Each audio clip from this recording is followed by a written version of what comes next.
But now we come to something that everyone on XPlay likes. The Incredibles. This was such an amazing, funny, beautifully animated film that we were thrilled when it won an Academy Award. But we did get a little worried when we heard they were turning it into a video game. Because movie games always suck.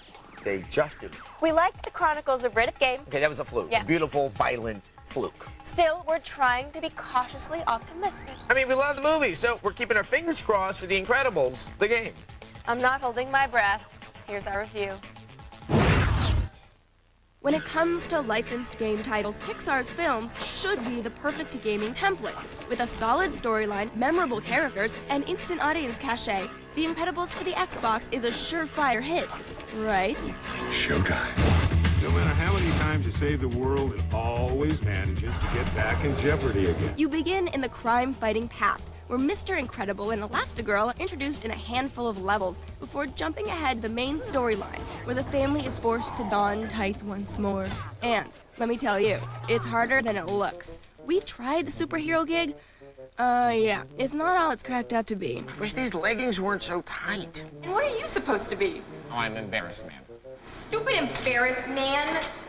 Anywho, the game's strongest feature is its spot-on replication of the look and feel of the blockbuster film. From the hulking Mr. Incredible down to the shrinking Violet, the characters all look amazing, and they bash through their enemies in beautifully designed Pixar-esque environments. Sadly for us, that's just about where the fun stopped.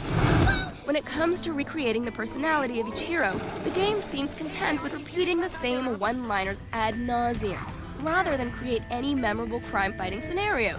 This is getting ridiculous. Samuel L. is cool and all, but even his badass voice gets tedious after a while. Don't sweat it! Each character is given their chance to shine, but when it's all said and done, it just isn't enough. Mr. Incredible is reduced to punching enemies and opening doors, and Dash relies on the laziest of level designs. The timed sprint. Boring.